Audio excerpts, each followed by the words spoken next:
ஒரு 30 லட்சம் புதிய வெளி மாநிலத்தவர் தமிழ்நாட்டுக்குள் குடியேற போகிறாங்கன்னு தான் இதை நம்ம பார்க்கணும். தமிழ்நாட்டில் இருக்கக்கூடிய பெரும்பாலான தொழிற்சாலைகளில் இன்னைக்கு வெளி மாநிலத்தவர் தான் வேலை செஞ்சுட்டு இருக்கிறாங்க. பல தொழிற்சாலைகள் தமிழர்கள் எங்கே இருக்கிறாங்க பார்த்தோம்னா, பெரும்பாலும் பாதுகாப்பு துறையில் வெளியே செக்யூரிட்டிகளாக தமிழர்கள் இருக்கிறாங்க. உள்ள பெருக்கிற வேலைகளில் தமிழர்கள் இருக்கிறாங்க. 8 மணி நேரம் தான் வேலை பார்க்கணும்னு சட்டம் சொல்லுதுன்னா, நீங்கள் 12லேருந்து 14 மணி நேரம் வேலை வாங்குவதற்காக வெளி மாநிலத்தில் வச்சு பண்ணுறது நேரடியான உழைப்பு சுரண்டல். எந்த மோடியை இவர்கள் எதிர்ப்பதாக சொல்கிறார்களோ, எந்த பிஜேபியை ஆரிய பாசிசத்தை எதிர்ப்பதாக சொல்கிறார்களோ, அவங்க செய்யக்கூடிய தொழிலாளர் நல சுரண்டலுக்கு அதை தலையால் செய்து முடிக்கக்கூடிய வேலையைத்தான் திமுக அரசு செஞ்சுட்டு இருக்கிறாங்க. இன்ஃப்ராஸ்ட்ரக்சரை மேம்படுத்துகிறோம். யாருக்காக மேம்படுத்துறீங்க?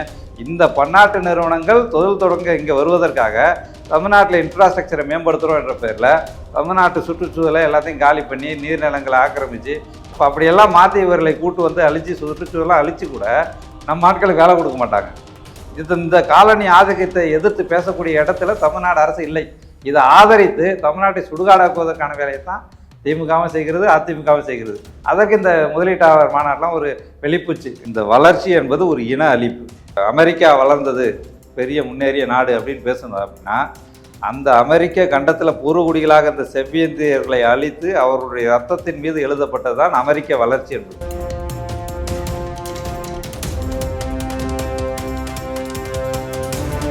நகரம் நேயர்களுக்கு வணக்கம். இன்றைக்கு நம்மோடு இணைந்திருப்பவர் தமிழ் தேசிய பேர் இயக்கத்தின் துணை பொதுச் செயலாளர் திரு அருணபாரதி அவர்கள்.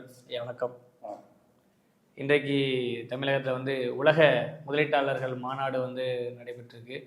இந்த உலக முதலீட்டாளர்கள் மாநாடு மூலியமா தமிழக இளைஞர்களுக்கு வேலை வாய்ப்பு அதிகரிக்குமா அப்படின்ற ஒரு பார்வை இருக்கு. நீங்க எப்படி பாக்குறீங்க? முதலீட்டாளர் மாநாடு என்பது புதுசு இல்லை. இது ஒரு 3வது மாநாடு. முதல்ல 2015 ஜெயலலிதா அம்மையார் இருக்கும்போது நடத்தினாங்க. அடுத்த 2019 எடப்பாடி ஐயா நடத்தினார். இவங்களே ஆட்சிக்கு வந்த பிறகு 2022 ஒரு மாநாடு நடத்தினாங்க. அடுத்து இப்போ ஒன்று நடத்தியிருக்கிறாங்க. மாநாடு ஒன்றும் புதிய இது கிடையாது. இதில் கொஞ்சம் 6 லட்சம் கோடி அளவுக்கு முதலீடுகளை ஈர்த்திருக்கோம். இதன் வழியாக 14 லட்சம் பேருக்கு வேலைவாய்ப்பை உருவாக்க போகிறோம் அப்படின்னு சொல்கிறாங்க. தமிழ்நாடு அரசு ஒரு அறிவிப்பு கொடுத்துருக்குறாங்க, 14 லட்சம் பேருக்கு வேலை கிடைக்கும் அப்படின்ட்டு. இது நாம் எப்படி பார்க்கணும் அப்படின்னா, 14 லட்சம் இந்திக்காரர்கள் தமிழ்நாட்டிற்கு இப்போது புதிதாக குடியேற போகிறாங்க. 14 லட்சம் இந்திக்காரர்கள். இப்போ அவங்களுக்கு கூடுதலாக ஒருத்தர் அவங்க கூட குடும்பத்திலேருந்து வந்தாங்கன்னா 14, 28 கிட்டத்தட்ட ஒரு 30 லட்சம் புதிய வெளி மாநிலத்தவர் தமிழ்நாட்டுக்குள் குடியேற போகிறாங்கன்னு தான் இதை நம்ம பார்க்கணும். நாட்டு இளைஞர்களுக்கு தானே வேலை வாய்ப்பு அது அவங்க சொல்கிறாங்களே தவிர, அந்த மாதிரியான அறிவிப்பு வெளியே சொல்கிறாங்களே தவிர, பொதுவான அறிவிப்பாக தான் சொல்கிறாங்களே தவிர, தமிழ்நாட்டு இளைஞர்களுக்குன்னு எந்த உத்தரவாதமும் கிடையாது. இப்போ இந்த மாதிரியான மாநாடுகள்லாம் பிற மாநிலங்களில் நடக்குது. இப்போ வட மாநிலங்கள்லாம் நடத்தும்போது அந்த உள்ளே வரக்கூடிய நிறுவனங்களோட போடக்கூடிய ஒப்பந்தமே என்ன அப்படின்னா, நீங்கள் எங்களுடைய மாநிலத்தில் எங்கள் மாநிலத்தை சேர்ந்தவர்களுக்கு 80 விழுக்காட்டு வேலைகளை கொடுத்தா இந்த நிறுவனத்துக்கு நான் இந்தந்த சலுகைகளை கொடுக்கன்றது தான் ஒப்பந்தம். இப்போ கோவாவில் குறைந்தபட்சம் அந்த மண்ணின் மக்களை 80 விழுக்காடு வேலைக்கு வைத்தாருன்னா அந்த நிறுவனத்துக்கு இன்சென்டிவை அந்த அரசு வழங்குகிறது. இப்போ ஜார்க்கண்டில், உத்தரகாண்டில் என்ன போட்டிருக்காங்கன்னா, ஒரு நிறுவனம் அவங்க அந்த ஊரில் தொழில் தொடங்க போகிறாங்க அப்படின்னா, அந்த ஊரை சேர்ந்த பழங்குடியினரை பயன்படுத்தினாங்கன்னா அந்த நிறுவனத்துக்கு மின்சாரத்தில் இந்த கட்டணம் இவ்வளோ சலுகை கட்டணம் அப்படின்றது. இப்போ அந்த மாதிரியான எந்த நிபந்தனையை தமிழ்நாடு அரசு இது வரைக்கும் அறிவிச்சிருக்கு, நீங்கள் தமிழ்நாட்டு இளைஞருக்கு வேலை வாய்ப்பு தரணும் அப்படின்ட்டு. இப்போ இது வரைக்கும் விதிக்கப்படலை. உதாரணத்துக்கு இந்த டாட்டா வராங்க. டாட்டா ஐஃபோன் அந்த கைபேசி தொழிற்சாலை ஒன்று கொண்டு வர போகிறோன்னு ஓசூரில் கொண்டு வந்தாங்க. ஓசூரில் வன்னியபுரம் என்ற பகுதிகளில் கொண்டு வந்தாங்க. கிட்டத்தட்ட பார்த்தோம்னா 60,000 பேருக்கு வேலை கொடுக்க போகிறோம் நாங்கள். இப்போ அந்த வேலை கொடுக்க போகிறோன்னு சொன்ன பிறகு அதை பெரிய அளவில் எல்லாருமே தான் வரவேற்றோம். நாங்களும் 60,000 பேருக்கு வேலை கிடைக்க போது தான் நம்ம தொடக்கத்தில் வரவேற்றோம்.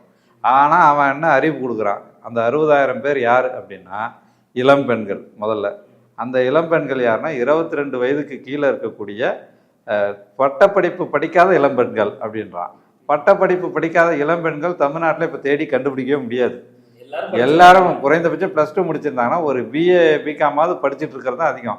அப்போ அவன் யாரை கொண்டு வர பார்க்குறான் அப்படின்னு பார்த்தோம்னா, ஒரு ட்ரெயின் வருது, ஓசூருக்கு ட்ரெயின் வருது. எங்கிறது? ஜார்க்கண்ட்லேருந்து வருது. அங்கே இந்திய அரசனுடைய பழங்குடி நலத்துறை அமைச்சர் அந்த ட்ரெயினுக்கு பச்சை கொடி காட்டி திறந்து அனுப்பி வைக்கிறார். 800 பெண்கள் ஜார்க்கண்ட்லேருந்து இறங்குறாங்க ஓசூரில். அவங்கள முதல் பேட்சாக வேலைக்கு வைத்த பிறகுதான் இந்த 60,000 வேலை என்பது நேரடியாக இந்திக்காரர்களுக்கு தான் உருவாக்கப்படுகிறது. ஏன் அங்கே ஜார்க்கண்ட்லேருந்து வராங்க அப்படின்னா, அந்த ஜார்க்கண்டில் இருக்கக்கூடிய பழங்குடியினத்தவர் அங்கே இருக்கக்கூடிய டாட்டா ஆலைகளை எதிர்த்து, சுரங்கத்தை எதிர்த்து போராட்டம் செய்கிறாங்க. நீங்கள் வந்து போராட்டம்லாம் செய்யாதீங்க, உங்களுக்கு நான் வேலை வாய்ப்பு உருவாக்குறேன்னு சொல்லி அவங்கள கொண்டு வந்து இங்கே குடியமர்த்துறாங்க. இது வந்து ஒரு 2019 நடந்தது. ஆமாம் நடந்தது. இப்போ நடந்த உடனே நாங்கள் வந்து போராட்டம் பண்ணோம். தமிழ் தேசிய பேரியக்கம் வன்னியபுரத்துக்கே போய் போராட்டம் பண்ணோன்னு அறிவிப்பு பண்ணும்போது இதே திமுக அரசு மிக கடுமையான கெடிபிடிகளை செஞ்சு போராட்டுக்கு போராடக்கூடிய தோழர்களை அங்கங்கே கைது பண்ணியெல்லாம் வச்சு பெரிய அடக்குமுறையில் தான் அந்த போராட்டத்தை நடத்தணும். அந்த போராட்டம் நடத்தின 2 மாதம் கழித்து தான் என்ன பண்ணுறாங்கன்னா, அந்த மாவட்ட ஆட்சியர் அந்த நிறுவனத்தை கூப்பிட்டு பேசி குறைந்தபட்சம் எங்கள் மக்களுக்கு, தமிழ்நாட்டு மக்களுக்கு வேலைகளை கொடுங்க, இந்த வேலைகள் வந்து வெறும் பட்டப்படிப்பெல்லாம் இருக்கக்கூடாதுன்னு சொல்கிறீங்களே, அந்த நிபந்தனையை நீக்கி அந்தந்த மாவட்டத்தில் வேலைக்கு எடுங்கன்னு சொல்லி அதன் பிறகு தான் அந்த நிபந்தனையை கொண்டு வராங்க போராட்டத்துக்கு பிறகு. இப்போ டாடா கிட்ட இப்படி போட்டு அந்த இன்னைக்கு வந்து ஓரளவு தமிழ் பெண்கள் அந்த ஆலையில் எடுத்திருக்கிறாங்க. இது நம்ம ஒரு 2021 நம்ம போராட்டத்தின் விளைவாக நடந்தது. இதன் பிறகாவது தமிழ்நாடு அரசு புரிந்து கொள்ளணும்ல, இப்படி தான் தமிழ்நாட்டில் வேலையை கொடுக்கணும், ஒரு விதியாக அதை கொண்டு வரணும்னு. ஆனால் இந்த முதலீட்டாளர் மாநாட்டில் அதை பற்றி எந்த ஒரு பேச்சும் கிடையாது. இவர்களுடைய தனியார் இவங்க திமுகவுடைய அந்த வேலை வாய்ப்பு இது தேர்தல் அறிக்கையிலேயே சொல்லியிருக்காங்க. 2021 தேர்தல் அறிக்கையிலேயே சொல்லியிருக்கிறாங்க, 75 விழுக்காட்டு வேலைகள் தமிழ்நாட்டில் இருக்கக்கூடிய தனியார் வேலைகளில் 75 விழுக்காட்டு வேலைகளை தமிழ்நாட்டு மக்களுக்கு உறுதிப்படுத்தி சட்டம் இயற்றுவோம் என்று இவர்கள் தான் தேர்தல் அறிக்கையில் கொடுத்துருக்குறாங்க. அந்த தேர்தல் வாக்குறுதியை இப்போது வரைக்கும் நீங்கள் 3 வருஷமாக நிறைவேற்றாமல் இருக்கிறீங்க. இந்த மாநாடுகள்லையாவது அதை பேசலாம்ல, எங்கள் மக்களுக்கு, எங்கள் மண்ணின் மைந்தர்களுக்கு, தமிழர்களுக்கு நீங்கள் வேலை கொடுக்கணும், இங்கே இவ்வளோ பேர் படித்திருக்கிறார்கள், இவ்வளோ பெரிய வேலை வாய்ப்புக்கான ஒரு ஸ்கில்டு லேபர்ஸ் இங்கே இருக்கிறாங்க அப்படின்னு இவங்க நிபந்தனையாக்கணும்ல, அதை இவங்க சுத்தமாக எங்கேயுமே செய்யலை. இந்த மாநாட்டிலையும் கூட அதை எங்கேயும் பேசலை. அப்போ இவ்வளோ பேர் வராங்க அப்படின்னா, 14 லட்சம் பேர் வராங்கன்னா இந்திக்காரங்க தான் வரப்போகிறாங்க. இப்போ இதுக்கு வந்து ஏற்கனவே உதாரணம் என்னென்னா, இந்த ஓசூர் டாட்டா மட்டும் இல்லை, தமிழ்நாட்டில் இருக்கக்கூடிய பெரும்பாலான தொழிற்சாலைகளில் இன்றைக்கி வெளி மாநிலத்தில் தான் வேலை செஞ்சிட்ருக்குறாங்க. இப்போ இதில் சிப்காட் பெருந்துறை இருக்குது, பெருந்துறை சிப்காட்டுக்கு போயிட்டு வர பேருந்து இருக்குது பாருங்கள், அந்த பேருந்து தமிழ்நாடு அரசனுடைய பேருந்து, ஒரு மாநகர பேருந்து, ஈரோட்டிலேருந்து போகக்கூடிய பேருந்து, அந்த பேருந்தினுடைய பெயர் பலகை இருக்குது பாருங்கள், அதில் வந்து இந்தி எழுதுகிறான் அந்த ஓட்டுநரும் அந்த நடத்துனரும் இந்தியை எழுதி போய் அது வந்து செய்தியாக வெளியே வந்து அதன் பிறகு அவங்கள டிஸ்மிஸ்லாம் பணியிடை நீக்கலாம் செஞ்சாங்க. அந்த ஓட்டுநர்கிட்ட கேட்குறாங்க, ஏப்பா இந்த மாதிரி இந்தியில் எழுதி போடலாமா தமிழ்நாடு அரசு பேருந்தில் அப்படின்னு. இந்த பெருந்துறை சிப்காட்டில் போய் வேலைக்கு போகக்கூடிய ஒரே ஒரு தமிழனை காட்டு, அவனுக்காக நான் பேரை இந்தி தமிழில் போடுறேன். அப்போ அந்த அளவுக்கு சிப்காட்லாம் பார்த்தோம்னா இந்திக்காரர்களாக தான் நிரம்பி இருக்கிறாங்க. அப்போ இப்படி வச்சுக்கிட்டு நீங்கள் தமிழ்நாட்டு இளைஞர்களுக்கு வேலை வாய்ப்பு கொடுப்போம்னு சொல்கிறதுலாம் ஏமாற்றுத்தனம்ல. அப்போ குறைந்தபட்சம் தமிழர்களுக்கு இவ்வளோ வேலை வாய்ப்பை நம்ம பெற்றுக்கோட்டோம்னா அதற்கு இந்தந்த நிறுவனங்கள்கிட்ட நாங்கள் இந்த நிபந்தனையை வச்சுருக்கோன்னு இவங்க தமிழ்நாடு அரசில் வெளிப்படையாக பேசணும். ஆனால் அப்படியான எந்த ஒரு பேச்சும் இவங்க அப்படியான ஒப்பந்தங்கள் எதையும் போடலை, ஒரு நிபந்தனையை விதிக்கலை. ஆனால் 19 15 லட்சம் பேருக்கு வேலை கிடைக்கும் அப்படின்னு ஒரு புள்ளி விவரம் வெளியிட்டிருக்கிறாங்க. ஏற்கனவே 2021 கூட அந்த முதல் மாநாட்டிலேயே கூட 75,000 பேருக்கு வேலை கிடைக்கும்னு சொன்னாங்க. அந்த 75,000 பேர் எவ்வளோ பேர் வேலைக்கு சேர்ந்தாங்கன்னு கூட இது வரைக்கும் அவங்க பட்டியல் வெளியிடலை. அப்போ என்னென்னா, சும்மா வெளியே வந்து பார்க்கும்போது இவ்வளோ வேலை வாய்ப்பை அவங்க கொண்டு வந்த மாதிரின்னு ஒரு தோற்றம் இருக்கும். ஆனால் நடைமுறையில் வெளி மாநிலத்தவர் தமிழ்நாட்டுக்குள்ளே புகுந்து இந்த பகுதியை கவலைகரம் பண்ணிட்டு இருக்கிறாங்க. இல்லை, அப்போ மக்கள் வந்து கேட்பாங்க இல்லையா, எல்லாரும் வந்துட்டு இன்றைக்கி வந்துட்டு தமிழ் தேசியம் பேசுகிறவங்க வந்து இன்றைக்கி வந்து தமிழர்களுக்கு வேலை இல்லை, தமிழர்கள் ஹிந்திக்காரங்க வர்றாங்கன்னு சொல்கிறாங்க. இப்போ ஒருத்தர் கூட யாருக்குமே கொடுக்காம எப்படி ஒரு திட்டத்தை வந்து செயல்படுத்த முடியும் அப்படின்ற ஒரு கேள்வி வரும் இல்லையா? இல்லை எங்கேயாவது ஒரு முறையில் தமிழர்களுக்கு வேலை வாய்ப்பு கொடுக்க தானே வேணும். அதாவது நீங்கள் வந்து பல தொழிற்சாலைகள் தமிழர்கள் எங்கே இருக்கிறாங்க பார்த்தோம்னா, பெரும்பாலும் பாதுகாப்பு துறையில் வெளியே செக்யூரிட்டிகளாக தமிழர்கள் இருக்கிறாங்க. உள்ள கூட்டுற பெருக்கிற வேலைகளில் தமிழர்கள் இருக்கிறாங்க. அதை தாண்டி ஸ்கில்டு லேபர்ஸாக தமிழர்கள் கிடையாது, எங்கேயுமே கிடையாது. அப்படி இருப்பவர்களை கூட அவங்க தூக்கி கடாசர வேலையை தான் அரசு துறையிலே கூட இப்போ ஒன்றும் இல்லை. இப்போ நெய்வேலியில் பார்த்தோம்னா, அந்த நெய்வேலி அனல் மின் நிலையம், பழுப்பு நிலக்கரி நிறுவனம் இருக்குது அப்படின்னா முழுக்க தமிழருடைய வேளாண் நிலங்களை வைத்து தான் அது அழித்து தான் உருவாக்கப்படுது. அதை உருவாக்கும் போதே என்ன சொல்கிறாங்க, யாரெல்லாம் நிலம் கொடுத்தார்களோ அந்த நிலம் கொடுத்தவர்களுடைய குடும்பத்தில் அவங்களுடைய தலைமுறைக்கு வேலை கொடுப்போம்னு சொல்லி தான் உருவாக்குறாங்க. ஆனால் பெரும்பாலும் அதை கொடுக்காம அந்த நிலத்தை கொடுத்தவங்களுக்கு காம்பன்சேஷனும் கொடுக்கல, வேலையும் கொடுக்கல. அதில் இருக்கிறவங்களுக்கு தான் ஒப்பந்த பணின்னு கொடுத்தாங்க. இப்போ கிட்டத்தட்ட ஒரு 12,500 பேர் தமிழர்கள் இப்போ ஒப்பந்த பணியாளர்களாக நெய்வேலியில் இருக்கிறாங்க. இப்போ அவங்க தங்களை நிரந்தரமாக்கணும்னு உச்சநீதிமன்றம் வரைக்கும் போய் கேட்டு, உச்சநீதிமன்றம் என்ன சொல்லுது, நிரந்தரமாக்குங்கன்னு சொல்கிறது. இவங்க தான் நிலம் கொடுத்தாங்கன்னு சொல்கிறீங்க, இது இவ்வளோ நாள் பணியாற்றி இருக்காங்க, ஏன் இவங்களை இவ்வளோ நாள் கான்ட்ராக்டாக வச்சுருக்கிறீங்க, உச்சநீதிமன்றமே சொல்லுது இவங்களை வந்து நிரந்தரமாக்குங்கன்னு. அப்போ அந்த நிர்வாகம் என்ன, இந்திய அரசு நிர்வாகம் அவங்க என்ன முடிவெடுக்கிறாங்கன்னா, இவர்களுக்கு பதிலாக இந்திக்காரர்களை வைத்து நாங்கள் பணி வாங்குவோம்னு வெளிப்படையாக அறிவிக்கிறாங்க. ஒரு இந்திய அரசு நிறுவனமே இப்படி அறிவிக்கும் போது தனியார் நிறுவனங்கள் எப்படி பண்ணுவாங்க யோசிச்சு பாருங்க. தமிழர்களை புறக்கணிக்கிறதுக்கு என்ன முக்கிய காரணமா அமையுதுன்னு தானே எல்லாருடைய கேள்வி. இப்போ பல பேர் என்ன நினைக்கிறாங்க அப்படின்னா, தமிழர்கள் வந்து பெரிய அளவில் இந்த தாயகத்திலேயே வேலை பெறுவதனால என்னன்னா, அவர்கள் சங்கம் அமைத்து தங்களுக்கான தொழிலாளர் உரிமைகளை பேசுவாங்க அப்படின்றத எல்லாருமே இயல்பாக பார்க்கறது. அப்போ வந்து தொழிலாளர் உரிமையை பேசக்கூடாது, ஒத்தடிமை போல் நீங்கள் 12 மணி நேரம் 14 மணி நேரம் வேலை பார்க்கணும்னு நினைக்கக்கூடியவர்கள் தான் நிறுவனத்தை நடத்தக்கூடியவர்களாக இருக்கிறாங்க. இப்போ பெரிய பெரிய முதலாளிகள் இப்படி தான் நிறுவனத்தை, இப்போ வந்து வெளி மாநிலத்தில் வரா அப்படின்னா 12 மணி நேரம் 14 மணி நேரம் வேலை பார்க்குறாங்க. அது வந்து ஒரு உழைப்பு சுரண்டல் இல்லையா? அது 8 மணி நேரம் தான் வேலை பார்க்கணும்னு சட்டம் சொல்லுதுன்னா, நீங்கள் 12லேருந்து 14 மணி நேரம் வேலை வாங்குவதற்காக வெளி மாநிலத்தில் வச்சு பண்ணுறது நேரடியான உழைப்பு சுரண்டல். அதை தமிழ்நாடு அரசு தான் போய் தலையிட்டு இப்படி செய்யக்கூடாதுன்ட்டு தடுத்து நிறுத்தணும். ஆனால் நீங்கள் செய்து கொள்ளுங்கள்னு சொல்லிட்டு அனுமதி கொடுக்கறதே யாருன்னா தமிழ்நாடு அரசு தான். ஏன்னா இவர்களே திமுக தலைவர் ஸ்டாலின் அவர்களே இந்த ஆட்சிக்கு வந்த பிறகு 12 மணி நேரமாக அந்த பணி நேரத்தை நீட்டிச்சு சட்டம் கொண்டு வந்தார். மிக கடுமையான எதிர்ப்பில் தான் அதை நம்ம பின்வாங்கி இருக்காங்களே தவிர 12 மணி நேரம் என்பது கருத்தளவில் திமுகவே ஒத்துக்கொண்டுட்டாங்க. யார் போட்ட சட்டம் அது? மோடி போட்ட சட்டம். எந்த மோடியை இவர்கள் எதிர்ப்பதாக சொல்கிறார்களோ, எந்த பிஜேபியை ஆரிய பாசிச எதிர்ப்பதாக சொல்கிறார்களோ, அவங்க செய்யக்கூடிய தொழிலாளர் நல சுரண்டலுக்கு இந்த உரிமையெல்லாம் அடித்து காலி பண்ணுங்கன்னு நாங்கள் மோடி உத்தரவு போட்டால் அதை தலையால் செய்து முடிக்கக்கூடிய வேலையைத்தான் திமுக அரசு செஞ்சிட்டு இருக்கிறாங்க.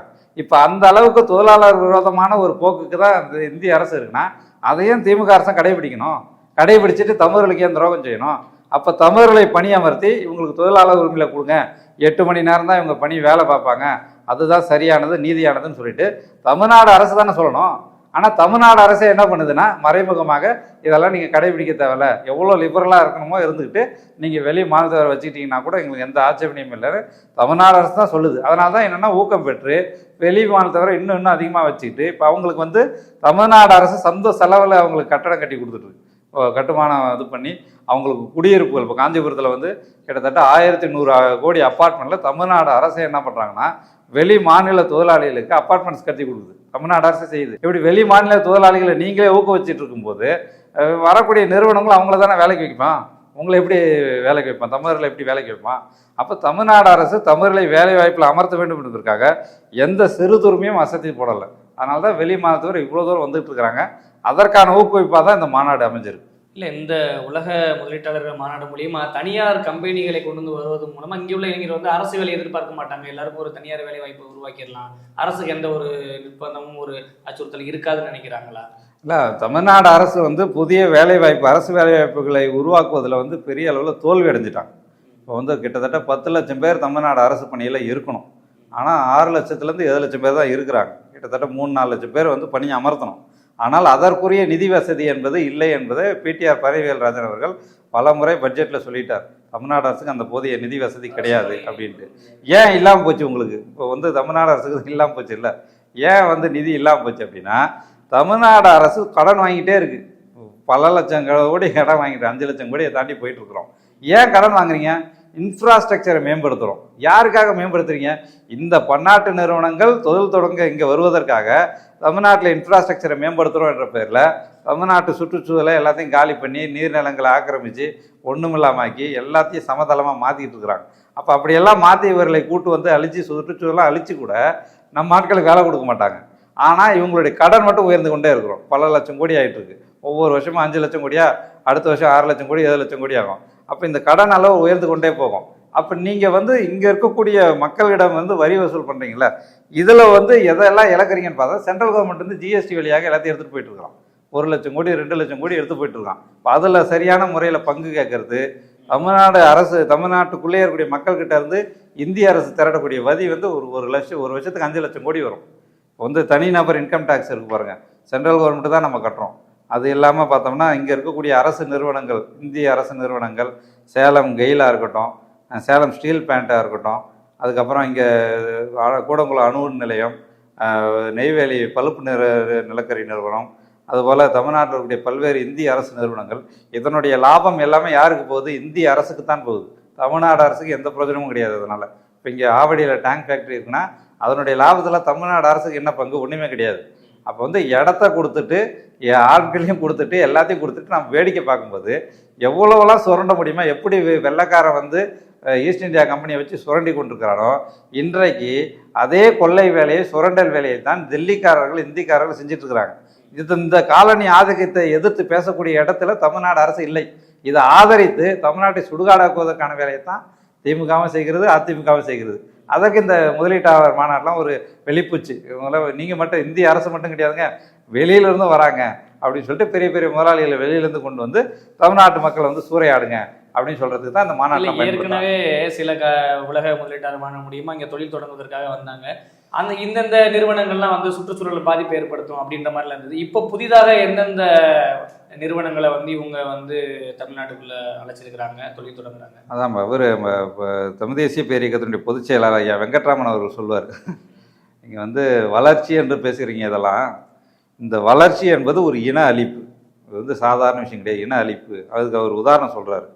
நீங்கள் வந்து அமெரிக்கா வளர்ந்தது, பெரிய முன்னேறிய நாடு அப்படின்னு பேசணும் அப்படின்னா, அந்த அமெரிக்க கண்டத்தில் பூர்வகுடிகளாக இருந்த செவ்வியந்தியர்களை அழித்து அவருடைய ரத்தத்தின் மீது எழுதப்பட்டது தான் அமெரிக்க வளர்ச்சி என்பது. இப்போ பிரித்தானிய ஏகாதிபத்தியம், வெள்ளையர்கள் வளர்ந்தாங்க, ஆங்கிலேயர்கள் வளர்ந்தாங்க, அவங்க வளர்ந்துட்டாங்க, வளர்ச்சி அப்படின்னு நம்ம பார்க்குறோம் அப்படின்னா, அவர்கள் எத்தனை நாடுகளை காலனி ஆதிக்கம் செய்து அந்த ரத்தத்தின் மீது வளர்ந்தாருன்னு நமக்கு தெரியும். ஏன்னா நாமளே காலனியாக எடுத்தவர் தான். தமிழ்நாடு உட்பட எல்லா நாடுகளையும் அடிமைப்படுத்தி இங்கேருந்து வளங்களை கொண்டு போய் தான் அவங்க வளர்ந்தாங்க. அப்போ இந்தியாவில் தமிழ்நாடு வளர்கிறது அப்படின்னு நாம் பேசுகிறோம். தமிழ்நாடு இந்தியா வளர்கிறது, இந்தியா ஒழுகிறதுன்னு இவங்கெல்லாம் பேசுகிறாங்களே, என்ன? தமிழ்நாட்டை மிக கொடூரமாக சுரண்டி தமிழ்நாட்டில் தமிழருடைய தாயகத்தை அழித்து இங்கே இருக்கக்கூடிய வளங்களை எல்லாம் அழித்து நம்முடைய இனத்தை அழித்து தான் அந்த வளர்ச்சி கட்டமைக்கப்படுகிறது. இதை தான் நம்ம வளர்ச்சின்றதை புரிஞ்சுக்கணும். நாம் வந்து இயல்பான ஒரு வளர்ச்சி என்பது ஒரு மனிதனுக்கு இருக்குது அப்படின்னா அவனை வந்து யாரும் கேள்வி கேட்க போகிறதில்ல, அது வந்து இயல்பானது. ஆனால் இப்போ இருக்கக்கூடிய வளர்ச்சி என்பது வளர்ச்சியில் வீக்கம். இப்போ எப்படி வந்து ஒரு கட்டி வந்துருச்சுன்னா அதை பார்த்து ஆபத்தை தானே பார்ப்போம். உடம்பு சாதாரணமாக நமக்கு சதை போட்டுச்சுன்னா பரவாயில்ல, ஆனால் ஏதோ ஒரு இடத்துல மட்டும் சதை வளருது அதிகமாக அப்படின்னா ஐயோ ஏதோ பிரச்சனை வந்துருச்சேன்னு தானே பார்ப்போம். அப்படியான பிரச்சனை தான் இது. ஏன்னா இது எல்லோருக்கும் போய் சேரக்கூடிய ஒரு வளர்ச்சியாக இல்லை. ஒரு சில முதலாளிகளுக்கு மட்டும் போய் சேரக்கூடிய, ஒரு சில முதலாளிகளிடம் மட்டும் பல லட்சம் கணக்கான கோடிகள் நேரடியாக ஒரு லாபத்தோடு போய் சேரக்கூடிய அளவிற்கான ஒரு வளர்ச்சி என்பது எல்லோருக்கும் மனதாக இல்லை. பார்த்தோம்னா பெரிய அளவில் வேலை வாய்ப்பு இது கொடுக்குதான்னு பார்த்தா அதுலேயும் கிடையாது. இப்போ இவங்க 10 லட்சம் 20 லட்சம்னு பேசிகிட்டு இருக்காங்க. தமிழ்நாட்டில் இருக்கக்கூடிய இன்னைக்கு வந்து 8 கோடி பேர் இருக்கும் அப்படின்னா, இந்த 8 கோடி பேரில் வந்து 5 கோடி பேர் வந்து வேலை பெறக்கூடியவர்கள். அந்த 5 கோடியில் வெறும் 50 லட்சம் பேர் தான் இந்த மாதிரியான கம்பெனிஸ் கிட்ட வேலை பார்க்கக்கூடிய ஃபார்மல் செக்டார். அந்த 5 கோடியில் ஒரு 10 விழுக்காடு. அதனால் இந்தியாவில் இருக்கக்கூடிய 100 விழுக்காட்டு மக்களில் 90 விழுக்காட்டு மக்கள் எதில் இருக்காங்கன்னா இன்ஃபார்மல் செக்டார். இன்ஃபார்மல் செக்டார்னா அவர்களே சின்ன சின்ன நிறுவனங்கள், அதுபோல் அக்ரிகல்ச்சர், இந்த மாதிரியான தொழில், மீன்பிடி தொழில், இப்படி இருக்கிறவங்க இருக்காங்கல்ல, இவர்கள் தான் 90 விழுக்காடு. இந்த 10 விழுக்காடு மட்டும்தான் இந்த ஃபார்மல் செக்டார். இந்த ஃபார்மல் செக்டார்னா கம்பெனிஸில் போய் வேலை பார்க்கக்கூடியவங்க. இந்த 10 விழுக்காட்டுக்காகத்தான் அரசாங்க திட்டங்களை போடுறாங்க. இப்போ இந்த முதலீட்டாளர் மாநாட்டின் வழியாக இந்த நிறுவனங்கள் வராங்கன்னு போடுறாங்க அப்படின்னா, இந்த 15 லட்சம் பேர் 20 லட்சம் பேர் வந்து இந்த ஃபார்மல் செக்டாரில் தான் ஆட் ஆவாங்க. இந்த ஃபார்மல் செக்டாரில் ஆட் ஆகுது இந்த பெரிய அளவில் இருக்க பல கோடி மக்கள் இருக்கிறாங்களே, இவர்களால் வந்து எந்த ஒரு மாற்றத்தையும் கொண்டு வர முடியாது, எந்த அளவு புதிய இதையும் கொண்டு வர முடியாது. இவங்க வந்து ஒரு சின்ன லெவலில் ஆட் ஆகலாம். இது ஒரு 5 லட்சம் பேரா 10 லட்சம் பேர் 20 லட்சம் பேர் வேலைக்கு போகலாம். ஆனால் இவர்களால் வந்து பெரிய அளவில் வந்து ஒரு மாற்றத்தை தமிழ்நாட்டில் ஏற்படுத்த முடியாது. எப்போ மாற்றத்தையும் பெரிய வேலைவாய்ப்பையும் அரசு கொண்டு வர முடியும் அப்படின்னா, சிறுதொழிலையும் வேளாண்மையிலையும் மீன்பிடி தொழிலையும் முதலீடுகளை அதிகப்படுத்தி அங்கே இருக்கக்கூடிய மக்களை அடுத்த லெவலுக்கு தூக்கி விட்டாங்கன்னா இங்கே ஒரு வளர்ச்சி என்பது இருக்கும். இப்போ ஒரு சின்னதாக கடை வச்சுருக்காரு, அவர் கொஞ்சம் பெரிய அளவில் கொண்டு போவதற்கு ஒரு லோன் வழங்குறாங்க. ஒரு 2 லட்ச ரூபா 3 லட்ச ரூபா 10 லட்ச ரூபா லோன் வழங்குறாங்க. அந்த இதுக்கு வந்து கடன் கொடுத்து அவர் வளர்த்து விடுறாங்க அப்படின்னா, அவருடைய தொழிலை விரிவாக்கி ஒரு 10 பேர் 20 பேருக்கு வேலை கொடுக்கணும். அது ஒரு நிரந்தர வளர்ச்சி நோக்கி போகும், அடுத்த கட்ட வளர்ச்சி நோக்கி போகும். ஒரு வேளாண்மை ஒரு 5 ஏக்கரில் பார்க்குறாரு, அவர் ஒரு 10 ஏக்கரில் பண்ணுறாருன்னா அது பலருக்கு வேலை கொடுக்கும், அப்படி இருக்கும். ஆனால் இங்கே நடக்கிறது என்ன அப்படின்னா, இப்போ வந்து நோக்கியா தொழிற்சாலை வந்துச்சு, ஃபாக்ஸ்கான் தொழிற்சாலை வந்துச்சு. அவங்க வர்றதுக்காக என்ன பண்ணுறாங்க, வேளாண் நிலங்களை அழித்து அவங்க மீது இந்த ஃபேக்ட்ரி வந்துச்சு. 2000 பேருக்கு வேலை வாய்ப்பு பண்ணாங்க. அவன் என்ன பண்ணான், எல்லா தண்ணியும் பயன்படுத்தினான், நிலத்தை பயன்படுத்தினான், நச்சாகினான். அந்த பகுதியில் இருக்கக்கூடிய நிலத்தடி நீர் கீழே இறங்கி போச்சு, அந்த நிலத்தடி நீரும் மாசுபட்டு போச்சு. அதன் பிறகு அந்த 2000 பேர் என்ன பண்ணான், எந்த உரிமையும் கிடையாது, தூக்கி கிடாசிட்டு போயிட்டான். 2000 ஃபாக்ஸ்கான் தொழிலாளிகள் இன்றைக்கும் போராடிட்டு இருக்கிறாங்க. ஏன்னா எந்த உரிமையும் இல்லாமல் தூக்கி கிடாசிட்டு போயிட்டான். அவங்க அப்படி தான் நடத்துவாங்க. எதற்காக இந்த நிறுவனங்கள் இங்கே வராங்க, ஏன் தமிழ்நாட்டை தேடி வராங்க? ஏன்னா இங்கே இருக்கக்கூடிய வளங்கள், இந்த தண்ணீர் இங்கே நல்லா கிடைக்குது, இந்த காற்று நல்லா இருக்குது, இங்கே ரா மெட்டீரியல்ஸ் கிடைக்குது. இப்போ ராணிப்பேட்டை இருக்குது அப்படின்னா அந்த செய்யாறு பாலாறு அந்த தண்ணி அந்த பகுதியில் இருக்குது, அந்த ஊற்று இருக்குது. அதை பயன்படுத்தி அந்த பகுதியில் லெதர் செக்டார் வளருது பெரிய அளவில். இப்போ இன்றைக்கி எண்ணூரில் இருக்கிறாங்க, ஏன் அந்த கலிமுக பகுதியிலே எல்லா நிறுவனங்களும் இருக்கிறாங்க அப்படின்னா அந்த கலிமுகம் வழியாக பல கழிவு தண்ணியும் கொண்டு வந்து கடலில் கொட்டிடலாம். அதுதான் அவங்களுக்கு இருக்கக்கூடிய ஒரே எண்ணம். ஏன் ஒரு கடலோரத்தையும் ஆத்தங்கரையும் ஏன் தேர்ந்தெடுக்கிறீங்க? ஏன்னா அங்கே போய் உங்கள் கழிவு தண்ணியை போய் அதில் திறந்து விட்டுறலாம், உங்களுக்கு அந்த சுத்திகரிப்புக்கான செலவுலாம் மிச்சமாகும். இதானே? அப்போ இதை செய்கிறதுக்கு தானே அவங்க வராங்க, மாசுபடுத்துவதற்கும் அழிப்பதற்கும் தானே வராங்க. வேறடியாக என்ன, இப்போ கங்கை கொண்டான் சிப்காட்டில் வந்து பெப்சி கொக்கோ கோலா கம்பெனி இருக்குது அப்படின்னா 1 லிட்டர் தண்ணியை 60 பைசாவுக்கு வாங்கி 60 ரூபாய்க்கு நம்மகிட்டே வித்துக்கிட்டு இருக்கான். அப்போ என்ன, அந்த தண்ணீர் வளம், அந்த தாமிரபரணி தண்ணீர் வளத்தை எடுக்கிறதுக்கு வராங்க. இப்படி வளத்தை எடுத்துக்கொண்டு இந்த மண்ணை மாசுபடுத்துவதற்குத்தான் இந்த பெரிய தொழிற்சாலைகள் வருதே தவிர இந்த சிறு தொழில்களையும் இந்த வேளாண்மை மீன்பிடி இதெல்லாம் நம்ம உயர்த்துவதற்கான எந்த நடவடிக்கையும் அரசாங்கம் செய்யவில்லை. இப்போ இதில் செய்யும்போது தான் உங்களுக்கு ஒரு பெரிய அளவில் ஒரு நீடித்த வளர்ச்சி, அடுத்த கட்ட சஸ்டைனபிள் டெவலப்மெண்ட்னு சொல்லுவாங்க, அதற்கான ஒரு இதுவாக இருக்கும், நிரந்தர வேலை வாய்ப்புகள் அது உருவாக்கும். ஆனால் இந்த இது வந்து ஒரு தொழிற்சாலையை மூடிட்டானா அங்கே இருக்கிறவெல்லாம் அதோகதியாக இருக்கும். அவனுக்கும் வேலை வாய்ப்பு வந்து உத்தரவாதப்படுத்தும். இப்போ இவங்க 14 லட்சம் ஜாப்ன்றாங்க, 14 லட்சம் பேருக்கு வேலைன்னா 14 லட்சம் தற்காலிக வேலை. அந்த 14 லட்சம் பேர் என்னன்னா இன்னைக்கு வேலை போகுமா நாளைக்கு வேலை போகுமான்னு பார்த்துக்கிட்டு இருப்பான். அவனும் கொத்தடிமையாக தான் வேலை பார்ப்பான். ஏன்னா அவனுக்கு 20,000 ரூபா மதிப்புள்ள வேலையை செய்ய வேண்டியவனுக்கு 10,000 ரூபா தான் சம்பளம் கொடுப்பான். அதை எதிர்த்து பேச முடியாது, தொழிற்சாலையில் அவன் சங்கம் அமைக்க முடியாது. என்ன 8 மணி நேரம் தானே வேலை, 12 மணி நேரம் வேலை செய்கிறீங்களே அவன் கேட்க முடியாது, கேட்டாலும் அவன் வேலையை விட்டு தூக்கிடுவாங்க. இப்படியான அடக்குமுறைகளுக்கு நடுவில் வேலை பார்க்கறதுக்கான 14 லட்சம் பேர் தான் இவங்க அந்த வேலைன்னு சொல்கிறாங்க.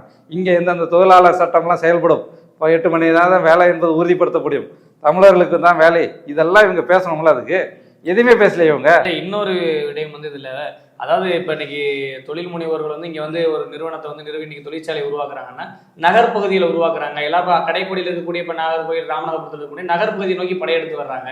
அப்போ இங்கே மக்கள் தொகை நெருக்கடி ஏற்படுது. அந்தந்த பகுதிகளிலே அந்த தொழில் அவங்களுக்கான அந்த மண் சார்ந்த தொழில்களை ஏற்படுத்துறது மூலியமா அங்கங்கே மாவட்ட ரீதியாக அவங்களுக்கு வேலைவாய்ப்பை ஏற்படுத்த முடியும்ல, இதை ஏன் அரசு செய்ய மாட்டேங்குது அப்படின்னு கேட்குறேன். இப்போ என்னன்னா, ஒரு தொழில் வந்து தொழில் வளர்ச்சியை எப்படி இருக்கும் அப்படின்னா அந்த மண்ணில் என்ன தொழில் இயல்பாக இருக்கிறதோ. இப்போ வந்து திருப்பூர் போகிறோம் அப்படின்னா திருப்பூர் கோயம்புத்தூரில் வந்து நெசவு பணி இருந்த இடம், நெசவு வந்து பெரிய அளவில் கோல் வச்சு இருந்த பகுதி, அந்த பகுதியில் வந்து துணி தொழிற்சாலையில் வைக்கலாம், அதான் செய்யலாம். ஆனால் இவங்க என்ன பண்ணுவாங்க அப்படின்னா டிஃபென்ஸ் காரிடாரை வந்து அதோடு இணைப்பாங்க. இவங்களுடைய இது டிஃபென்ஸ் காரிடார் கொண்டு வந்து அதோடு இணைப்பது. எந்த பகுதியில் வந்து வேளாண்மைக்கு நல்ல தண்ணீர் இருக்கிறதோ, வேளாண்மை செழித்து வழங்குறதோ, இப்போ இந்த இது காஞ்சிபுரம், திருவள்ளூர், சென்னை மாவட்டங்களில் பார்த்தோம்னா தமிழ்நாட்டினுடைய நீர்நிலைகளில் 33 விழுக்காடு இந்த பகுதியில் தான் இருக்குது. இதெல்லாம் தண்ணீர் வந்து நல்லா இருக்கக்கூடிய ஒரு பகுதி, பெரிய அளவில் தண்ணீர் இருக்கக்கூடிய பகுதி. இந்த பகுதியில் அவன் என்ன பண்ணால் கார் தொழிற்சாலை தொடங்குறாங்க. இப்போ ஒரு காரு தயாராகணும் அப்படின்னா ஒரு காருக்கு வந்து 4 லட்சம் லிட்டர் தண்ணீர் செலவாகுது, உற்பத்தி ஆகுது. இவன் என்ன சொல்கிறான், ஆயிரக்கணக்கான கார்களை உற்பத்தி செய்கிறோம் அப்படின்னா அவ்வளோ லட்சம் லிட்டர் தண்ணியை ஏற்றுமதி செய்கிறோம். ஏதோ நிலம் மட்டும் போகலை, இடம் மட்டும் போகலை, தண்ணீரும் சேர்த்து தான் நம்ம ஏற்றுமதி செய்கிறோம். ஏதோ ஒரு பொருள், ஷூ போகுது, ஒரு லெதர் பேக் போகுது, ஒரு கார் போகுது, டிஷர்ட் போகுது நாம் நினைக்கிறோம். ஆனால் அதனோடு மறைமுகமாக நம்முடைய தண்ணீரும் ஏற்றுமதி ஆகுது. இந்த முதலீடுகளை செய்யக்கூடிய நிறுவனங்கள் இருக்காங்கல்ல, அவனுடைய சொந்த ஊரில் எப்படி இருக்கிறான். இப்போ அவன் வந்து அமெரிக்காவில் இருக்கக்கூடியவனோ ரஷ்யாலேயோ ஜெர்மனியோ இருக்கிறவன் தண்ணீரை இவ்வளோ நம்ம பயன்படுத்தணும்னா இவ்வளோ தூரம் வரி கட்டணும்னு அவன் ஊரில் ரெகுலேஷன்ஸ் வச்சுருக்கான். அந்த வரி கட்டு அவனுடைய தண்ணி அதை வந்து சேமிக்கிறது எப்படின்னு அதை விட காஸ்ட்டாக எங்கே போயிட்டு நம்ம அழிக்கலான்னு பார்க்கும்போது இந்தியா, தமிழ்நாடு இவங்க தான் வந்து எவ்வளோ தண்ணியை வேணாலும் எடுத்துக்கலாம், அழிச்சிக்கலான்னு விடுறாங்க. அப்போ நாம் என்னன்னா இதனால வேலை வாய்ப்பு கிடைக்குது நாம் நம்புறோம், 5 லட்சம் பேருக்கு வேலை வாய்ப்பு கிடைக்குது நம்புறோம். ஆனால் மறைமுகமாக தண்ணீரை எடுப்பதனால கிட்டத்தட்ட 50 லட்சம் பேருக்கு வேலை போக போகுது, வேளாண்மை எல்லாம் போக போகுது. இப்போ வந்து வேளாண்மை நிலத்தடி நீர்லாம் எல்லாமே கீழே போயிடுச்சுன்னா அவன் வேளாண்மை இல்லாதவன் எங்கே போவான்? அவன் இந்த நிறுவனங்களில் போயிட்டு செக்யூரிட்டி வேலை பார்ப்பான். அதுதான் நடந்துட்டு இருக்கு. அதுதான் இவங்க வளர்ச்சின்னு ஊதிப்பு இருக்கிறாங்க. எல்லாம் கொடுத்தவர்கள் அதே கம்பெனியில் போய் செக்யூரிட்டி வேலை பார்க்கறதுக்கு. ஆமாம், தமிழர்களுக்கு வந்து வேலை இல்லை அப்படின்றீங்க.